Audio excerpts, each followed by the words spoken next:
অবশেষে সব জল্পনা কল্পনার অবসান ঘটল। কোচ কার্লো আনচেলত্তির মন জয় করে বিশ্বকাপে স্কোয়াডে জায়গা করে নিলেন নেইমার। হেক্সা জয়ের স্বপ্ন নিয়ে নিজেদের সেরা খেলোয়াড়দেরই বেছে নিলেন কোচ কার্লো আনচেলত্তি, যেখানে জায়গা হয়েছে ব্রাজিলিয়ান ফুটবলের এই প্রিন্সের। এদিকে স্কোয়াডে রয়েছে একাধিক চমক, ইউরোপ কাঁপানো তারকাদের সাথে রয়েছে বেশ কিছু তরুণ তুর্কির নামও। সব মিলিয়ে তবে কেমন হলো ব্রাজিলের বিশ্বকাপের স্কোয়াড, সেটা নিয়ে বিস্তারিত এই রিপোর্টে।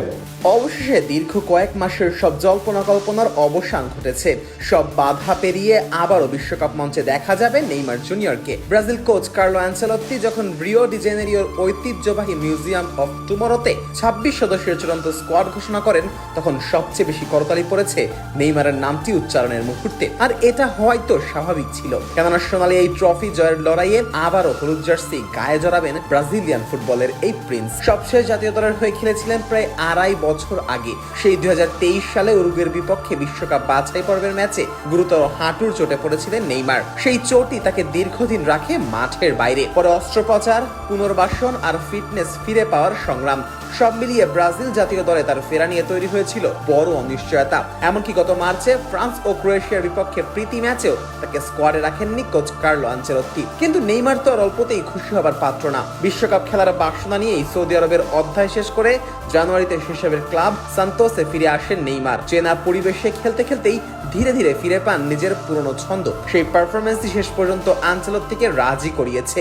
ফলে 2014, 2018 ও 2022-এর পর এবার নিজের চতুর্থ বিশ্বকাপ খেলতে যাচ্ছেন ব্রাজিলের ইতিহাসের এই সর্বোচ্চ গোলদাতা। এদিকে ব্রাজিলের বিশ্বকাপ স্কোয়াডে অভিজ্ঞতা ও তারুণ্যের মিশ্রণ ঘটিয়েছেন কার্লো আনচেলত্তি। গোলবারের দায়িত্ব সামলানোর জন্য আছেন অভিজ্ঞ গোলরক্ষক আলিসন বেকার ও এডারসন মোরেয়াস। ডিফেন্সে রয়েছেন অভিজ্ঞ মার্কুইনিওস, গ্যাব্রিয়েল, দানিলো ও ব্রেমারের মতো নির্ভরযোগ্য ফুটবলাররা, যারা ইউরোপের বড় লিগে নিয়মিত পারফর্ম করে যাচ্ছেন। মিডফিল্ডে দলের ভারসাম্য রক্ষা করবেন অভিজ্ঞ ক্যাসেমিরো এবং ব্রুনো গুইমারেজ।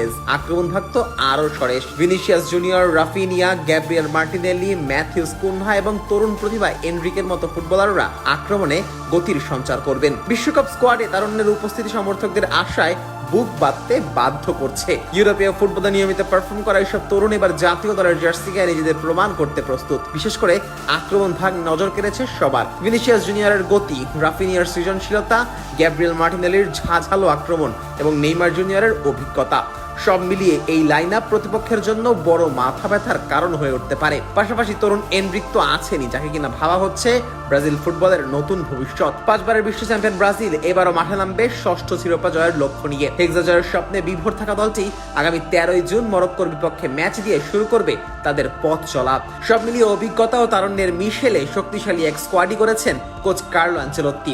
এখন দেখার বিষয়, নেইমারের নেতৃত্বে এই দল কি সত্যিই ব্রাজিলকে এনে দিতে পারে কাঙ্ক্ষিত হেক্সা, নাকি আবারও ব্যর্থতার সাগরে হাবুডুবু খেতে হয় সেলেসাওদের। এক নজরে ব্রাজিলের বিশ্বকাপ squad: Alisson, Ederson, Weverton, Alexsandro, Bremer, Danilo, Douglas Santos, Gabriel, Roger Ibanez, Leo Pereira, Marquinhos, Wesley, Bruno Guimaraes, Casemiro, Danilo, Fabinho, Lucas Paqueta, Endrick, Gabriel Martinelli, Igor Thiago, Luiz Henrique, Matheus Cunha, Neymar, Raphinha, Rayan ও Vinicius junior.